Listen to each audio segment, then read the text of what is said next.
BP मंडल साहब ने पाठ्यक्रम में बदलाव की बात की है और पाठ्यक्रम का मतलब मैं अक्सर मन से कहता हूँ कि 6 से छत्तीस नहीं पढ़ेंगे, 2 से तलवार नहीं पढ़ेंगे, 2 से डमरू नहीं पढ़ेंगे। हमको बताया जाता है कि राम स्कूल जाते हैं, सीता खाना पकाती है, ये सिलेबस हमें आज तक पढ़ाया जाता है। हम 2 से पहलिया है, हमें बताया जाता है। साथियों, बीपी मंडल की बात अगर लागू हो जाएगी तो मैं दायरा साहब का तो पाठ्यक्रम भी बदलेगा, यूनिवर्सिटी बदलेगी। आने वाले वर्षों में बनारस हिंदू यूनिवर्सिटी का नाम बीपी मंडल यूनिवर्सिटी होगा। अगर आप लोग जाग जाएंगे कि दिल की शहादत से क्या पूछिए, दिल की शहादत से क्या पूछिए, जब हाथों में अपना सर ले लिया, कत्ल होने से कहां डरे, जब कातिलों के मोहल्ले में घर कर लिया। साथियों, बीपी मंडल जी का जो जीवनी है वो बहुत संघर्ष भरा रहा है सामाजिक न्याय के पक्ष में। व्यक्तिगत रूप में वो बहुत एक जमींदार फैमिली से बिलोंग करते थे और काफी अच्छा पैसा था।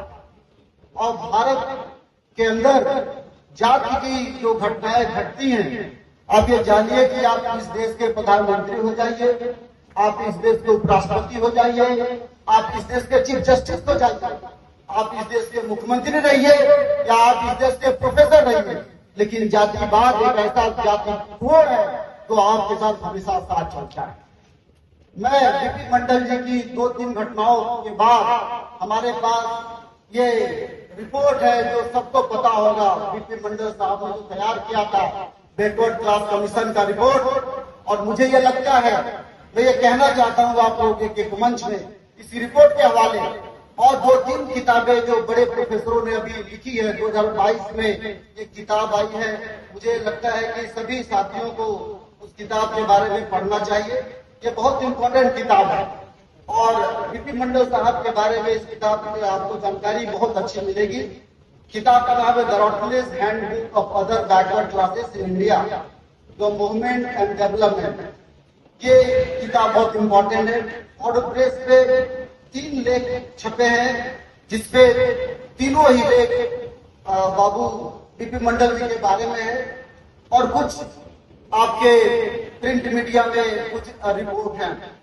लेकिन दुखद बात यह है कि बीपी मंडल जी का जो परिवार था, सब जानते होंगे, यहाँ पढ़े लिखे लोग हैं, वो काफी संघर्षशील था। उनके पिताजी राज बिहारी मंडल जी, मंडल आंदोलन से पहले की बात बता रहा हूं, वो नवजागरण काल में, इतिहास की बात, इतिहास का प्रोफेसर हूं, नवजागरण काल के समय से वो ब्रह्म समाज से जुड़े हुए थे और ब्रह्म समाज में उन्होंने बुद्धिज्म, उन्होंने जितने तरह का मधुपेरा जो बिहार में है, तमाम तरह के कृत्यों का विरोध किया था। उन्होंने सती प्रथा का विरोध किया, जात का विरोध किया, अनटचेबिलिटी का विरोध किया।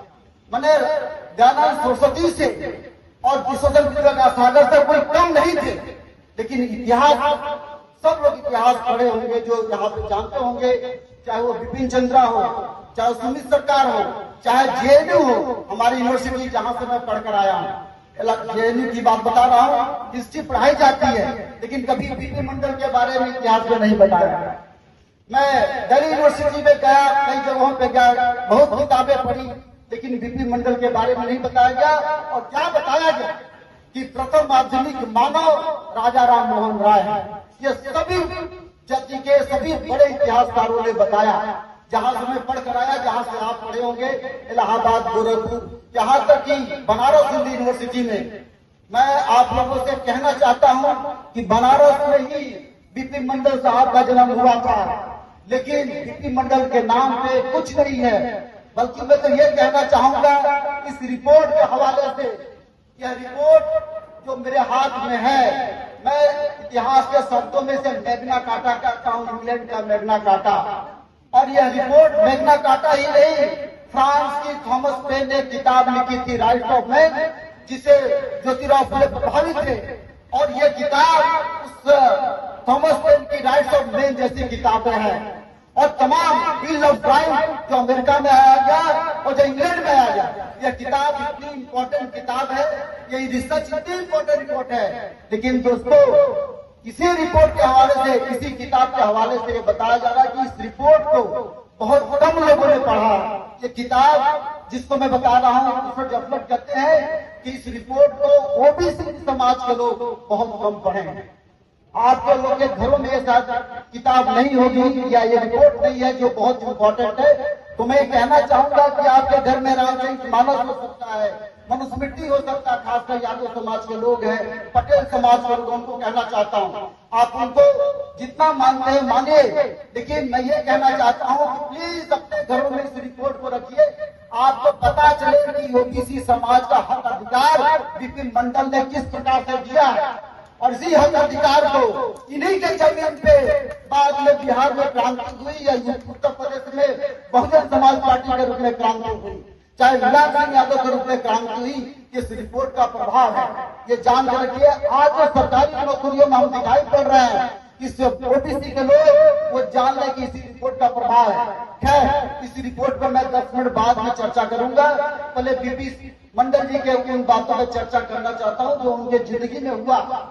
हम ये समझते हैं कि हमारे पास पैसा आ जाने के बाद कोई जाति की घटना नहीं होती है, लेकिन बीपी मंडल साहब जब हाई स्कूल में थे, हाई स्कूल में पटना में अपर कास्ट के बच्चों को खाना दिया जाता था पहले हॉस्टल में, और ओबीसी के बच्चों को, जो ओबीसी अपने को इतराता है वो अपर कास्ट को समझता है, जो यादव अपने को इतराता है कि हम अपर कास्ट के हैं, जो पटेल इतराता है कि हम अपर कास्ट के हैं, जो मौर्य इतराता है कि हम अपर कास्ट के हैं, उन पटेलों से, उन यादवों से, उन मौर्य से कहना चाहता हूँ कि आपकी समाज में किसी ब्राह्मणवाद में उस आदमी की इतनी खराब है जिस आदमी ने स्टेट किया था, बीपी मंडल साहब ने विरोध किया। ये कौन सी बात है भाई? मैं कोई जानवर हूं कि अपर कास्ट का आदमी पहले खाना खाएगा, मैं बाद में खाना खाऊंगा?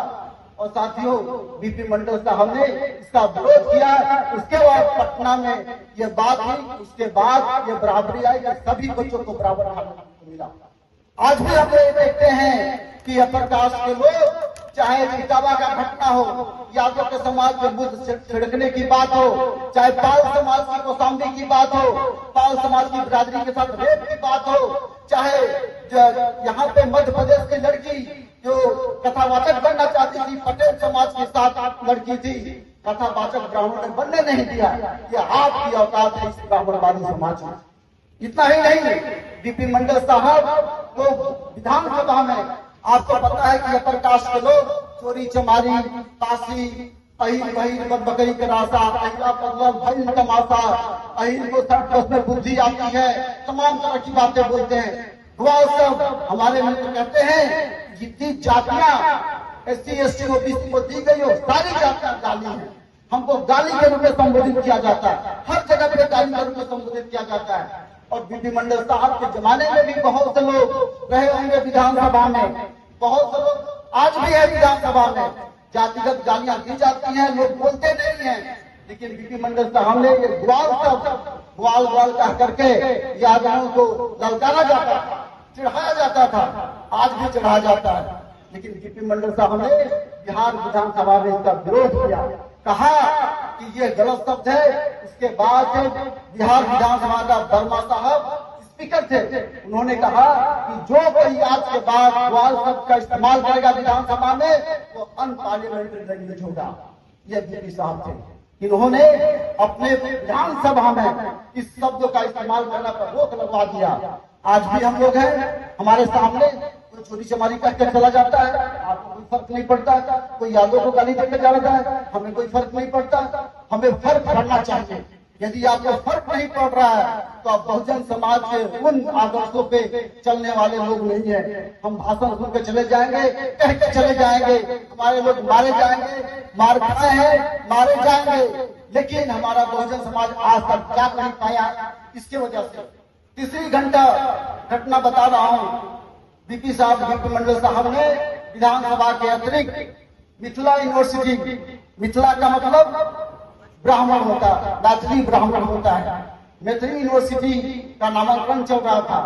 विधानसभा में किसी ने कहा, बीपी मंडल साहब ने कहा कि हम यूनिवर्सिटी का नाम मैथिली को होने नहीं देंगे, न चाहते हैं। तो लोगों ने कहा, अरे भाई आपको क्या दिक्कत है, आप भी तो मैथिली हैं, आप भी तो कोशिश समझते हैं, उन्होंने कहा कि मैथिली जो जमीन है वो हमारी माँ हो सकती है, लेकिन ब्राह्मण समुदाय हमारा कभी आदर्श नहीं हो सकता। और उन्होंने कहावत कही जो मैं लिख के लाया हूँ। ये कहावत बहुत इंपॉर्टेंट है और मैं आपको बता रहा हूँ। इन्होंने क्या कहा इसी संदर्भ में, इन्होंने कहा कि जो मैथिली सुरेंद्र झा सुमन नामक व्यक्ति ने कहा कि आप भी मैथिली हैं। उन्होंने कहा कि मैथिली एरिया हमारी माँ हो सकती है, ब्राह्मण हमारा कभी आदर्श नहीं हो सकता। उन्होंने क्या कहा, गया बांस जहां बगुला बैठे, कहावत बताया, गया बांस जहां बगुला बैठे, गया राज जहां मैथिली बैठे। यहाँ मैथिली का मतलब वो राज जहां ब्राह्मण आएगा वो आपका राजपाट चला जाएगा। तो जहां पे ब्राह्मणवादी लोग जाते हैं, चाहे वो समाजवादी पार्टी में हो या बहुजन समाज पार्टी में हो, चाहे कम्युनिस्ट पार्टी में हो, चाहे कांग्रेस के लोग तो खुद ही ऐसे हैं, चाहे कोई समाज के लोग हो, आप इस कम्युनिटी को देखिए, वो हमेशा आपका झगड़ा लगाता है। ये बात मैं नहीं कह रहा हूँ, ये बीपी मंडल साहब ने कहा। और मधुपुरा के बारे में चैलेंज किया गया कि नहीं भाई, समाजवाद का जगह है, राम लोहिया से तमाम लोग जाते थे और मधुपुरा के बारे में कहते थे ये एरिया अहिरों का है। कुछ लोग ब्राह्मण लोग कहते थे अहिरों का है। तो बीपी मंडल साहब चिढ़ाते थे, क्या एक कहावत है, कहावत ये है, उन्होंने कहा था रोम है पोप का, ये शब्द है, रोम है पोप का, मधुपुरा है पोप। मतलब रोम पोप है और मधुपेरा जो यादव का बस्ती है, यादवों का है। और अभी जानिए कि मधुपेरा में चौथी घटना में बता रहा हूं, उसके बाद मंडल कमीशन पे आऊंगा। चौथी घटना में यहाँ पे इन्होंने, चूंकि ये बहुत जमींदारी फैमिली के थे और बहुत ज्यादा कंस्ट्रक्शन का काम किया, गरीबों को, दलितों को, समाज को बहुत पैसा दिया, बहुत जमीन दिया। इस बात से अपर कास्ट लोग चिढ़ते थे। और बीपी मंडल साहब विधानसभा में थे, कुर्मी समाज के लोगों को राजपूत के लोगों ने वहां पे मारा पीटा, तहस किया, बलात्कार किया। बीपी मंडल साहब उस पर कांग्रेस के साथ, कांग्रेस के पार्टी के साथ थे। जब बीपी मंडल साहब विधानसभा में मुद्दा उठाया कि देखिए राजपूत के लोगों ने कुर्मी समुदाय के लोगों को बहुत मारा पीटा, बहुत बलात्कार किया, तमाम तरह की घटनाएं हुई, तो उस समय का मुख्यमंत्री ने कहा कि तुम्हें इतना दर्द क्यों हो रहा है, तुम्हें क्या तकलीफ है, तुम क्यों इस तरह का मुद्दा उठा रहे हो, तुम तो राजघराने के बच्चे हो, तुम्हारे साथ तो नहीं हो रहा। तो बीपी मंडल साहब ने कहा, जैसे मौर्य जी कह रहे थे बाबू जगदीश कुशवाहा के बारे में, कि ये हमारे समाज की बात है, हमारे बहुजन समाज की बात है और हम इस जो लड़ाई झगड़ा है इसका मुद्दा उठाते रहेंगे। और उन्होंने इसके लिए उन कुर्मी समाज के लिए जाकर के बात किया, विधानसभा में मुद्दा उठाया और यहाँ तक कि कांग्रेस से दबाव बना रही थी, कांग्रेस से रिश्ता तोड़ दिया। ये थे, ये बीपी मंडल साहब थे। ये चार प्रमुख घटनाएं, मैं और भी है, एक और घटना बता देना चाहता हूँ कि जब आपका बेटा लक्ष्मण भाई का एक कोटेशन याद आता है मुझे, ये कहते थे कि जब आपका बेटा हाई स्कूल पास करेगा, कोई और पास करेगा तो अपर कास्ट का आदमी खुश हो जाता है, लेकिन जब आपका बेटा टॉप करेगा तो वही ब्राह्मण जो ये कहता है कि आप दलितों को, ओबीसी को पढ़ना चाहिए, जब आपका बेटा टॉप करता है तो उनको पेट में बोल होती है, तकलीफ होता है। आप देखिएगा जब हमारे लोग टॉप करते हैं, प्रोफेसर बनते हैं, तो ब्राह्मण का व्यक्ति या अपर कास्ट का व्यक्ति आपको बचा नहीं पाता है। बीपी मंडल साहब जब मुख्यमंत्री थे और बरौनी में रिसार्च चल रहा था, पाइप फट गई थी और उससे गैस, उससे तेल बहने लगा, तो एक ब्राह्मण सर्वानंद झा ने कहा, अरे जब मुख्यमंत्री पिछड़े वर्ग का होगा तो तेल में आग नहीं लगेगी तो क्या होगा, ये आपकी औकात है। किसको बोल रहा है? मुख्यमंत्री को बोला गया। जैसे अखिलेश यादव की आंख तब खुली जब उनके घर को गंगा जल से पवित्र किया गया, उससे पहले आंख नहीं खुली थी। आप देखिए कि हमारे मुख्यमंत्रियों के साथ क्या दशा हो रहा है, तो आम लोगों का क्या दशा होगा जो यादव समाज गांव में बिलोंग करते, जो कुर्मी गांव में, उनके साथ क्या दशा होगा। मैं इस कहानी के माध्यम से ये कहना चाहता हूँ कि हमारे बहुजन समाज के लोगों, इस मंडल कमीशन रिपोर्ट में ये लिखा गया है कि जब मंडल कमीशन रिपोर्ट लागू हुआ तो अपर कास्ट के लोगों ने ओबीसी के साथ मिल करके अपने आप को आत्मदाह करना शुरू किया। कासिम यादव आजकल इसमें समाजवादी पार्टी में है, पहले बीएसपी में थे, उनका भी रहा।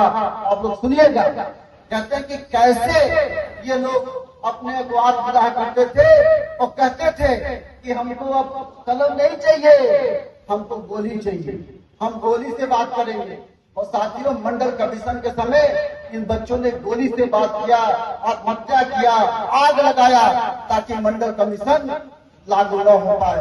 यह हम सबको, हमारी नई पीढ़ी पता नहीं जानती है कि नहीं। मैं आप लोगों की जिम्मेदारी है कि अपने बच्चों को बताए कि रिजर्वेशन के आने के बाद कैसे पेट में लोगों ने मरोड़ा। आश्चर्य की बात है कि बाबू जगदीश कुशवाहा, बीपी मंडल साहब यह बात कहे कि जब पिछड़े का बच्चा मुख्यमंत्री बनता तो तुम्हें बहुत दर्द होता है।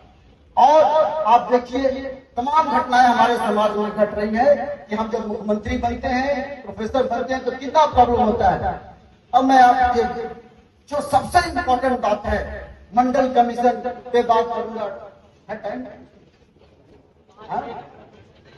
हम और 2-3 मिनट बात करते हैं। मैंने बताया ये मंडल कमीशन, और कहीं आप कुछ मत जाइए, मंडल कमीशन में 4-5 चैप्टर पढ़ जाएंगे, आपको सारी बातें, वो बातें जो बहुजन समाज के लोग चाहते हैं, जो बहुजन समाज के लोग चाहते हैं, वो आपको समझ में आ जाएगी।